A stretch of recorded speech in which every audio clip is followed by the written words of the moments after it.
What's up, people? This is James Bardolph here, also known as Worst Geef Ever.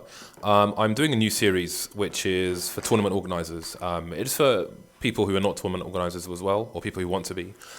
Just on a few interesting things which I think can help people develop and make their tournaments better in general. So what we're talking about today is headsets. Not this one necessarily, but this one. This is the Tritton Primer headset, which you'll often find, if you watch any of my streams, you will see them normally used by the players on the stream. You can see here from World Game Cup, you have Zach on your right and White Black from France on your left. Both of them are using the Tritton Primer headsets made available to them on the stream setup so they can concentrate. It's not really viable to put one on every setup for obvious reasons, but on the stream setup, I think they're pretty much essential, especially because that's often where the most noise will be, especially at the critical points of the tournament, you know, top 8 and so on. You're going to be in the finals. There's going to be a big crowd, which you can see just to the right of the screen. So I think it's pretty critical to have in those kind of situations. So here is the headset. I have the box here, but we don't do unboxing videos on this channel. So here is the headset itself. It's a wireless headset, as you can see, which is the most important thing. It also comes with a microphone. It's quite funny, obviously, when you're playing a fighting game, we don't have the microphone set up on this, but some people like to sit there with the microphone hanging out for some reason. I don't know if they feel like they're MacGyver or I don't know, whatever. So I'll show you the important parts it comes with. Now, the main part, obviously, is the headset itself. Second most important part is the transmitter. I suppose they're equally important as one won't work without the other. Interesting tidbit, you can connect more than one headset to one transmitter at the same time. So I only have one transmitter sitting on top of the Xbox transmitting to both headsets that the players are using. And the third component is what plugs into the back of the Xbox.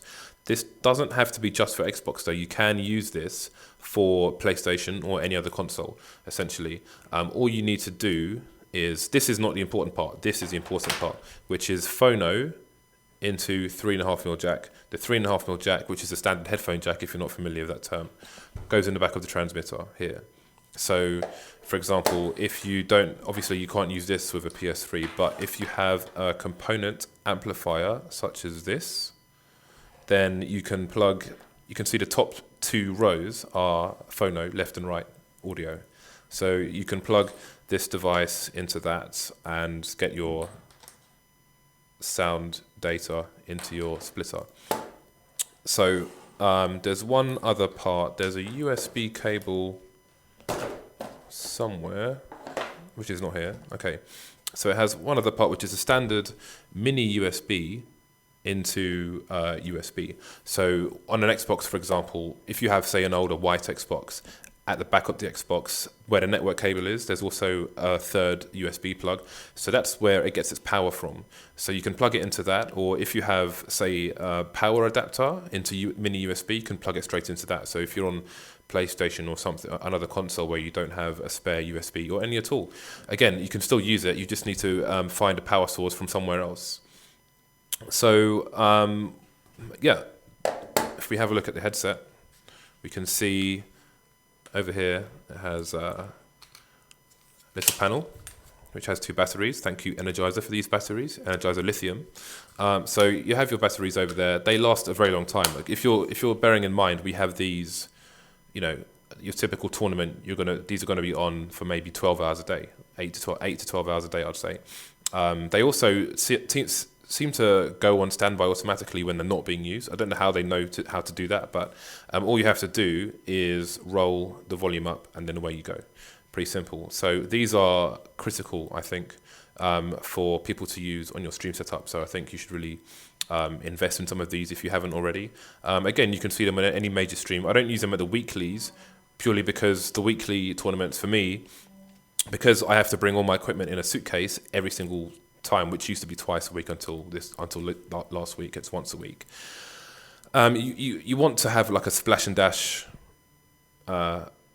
set up. So I use wired headphones instead, so I don't have to worry about batteries and so on, and so on and so forth. But I might actually move to these anyway soon enough. I don't know. we'll see. But yeah, for your major tournaments, definitely have these on deck. The players absolutely love them, So just yeah, any stream setup you have, or your final setup especially, I think the larger your arena is, the more important they are. So if it's like an annual major, I think these are more important than if it's like, a once a month tournament, although they are important as well. So you'll see them in September in Bushido Impact. You saw them at previous Bushido Impacts. I know Alun is really keen on these. Zach is as well, though obviously he uses a different brand, Sound Blaster, since that's he's sponsored by Dignitas. So, but yeah, I mean, a lot of top players are liking these. I know Daigo likes them as well after all the shouting at a World Game Cup gone past.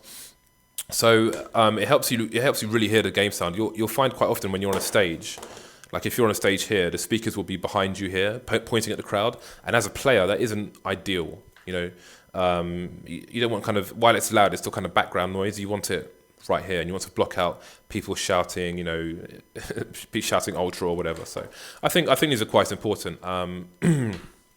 So again, you can also use these for commentators if you want to, or for monitoring the sound.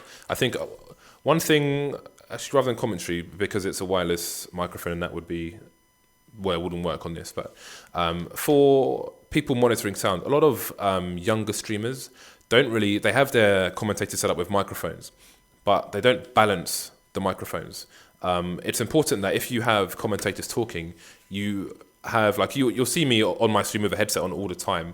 My headset is going through the mixer so I can hear the commentators. So if they're too loud or if they're popping on the mic, I'll turn the gain down on their microphones and make sure it's balanced so it doesn't sound obnoxious to people listening on the stream. So again, you could easily use these for that. Just pop them on your head, depending on how you have your setup. I mean, basically, if you, on a mixer, you're not going to be able to plug in a 3.5mm jack most of the time. So you will need one of these, which is an adapter. So you can see a 3.5mm plugs in, and then it goes to the thicker variant, which goes into a mixer. So that allows you to easily plug these in to a mixer and use them for monitoring. If you're not talking, for example, and you don't need a microphone, or if you need an occasional microphone, you can just have one sitting on a table. Then you can just use these to monitor your commentators' microphones and make sure that the sound is working well for everyone concerned. So yeah, I think these are the only wireless ones that I have tried, but they're really compact, they're really small, but obviously they do stretch as well for those with larger heads. They're really comfortable as well. They've got really good padding, which you can see here. So yeah, I'd recommend them to anyone if you want to improve your overall setup and have some headphones for your players to use, which these should be standard for a stream. For medium to large tournaments, these should really be standard. So yeah, I highly recommend them. So I know you can buy them from GameShark store. I think it's gameshark.net. So Tritton is a subsidiary of Mad Catz, so shout outs to them for these. And yeah, get yourself a pair. Thanks.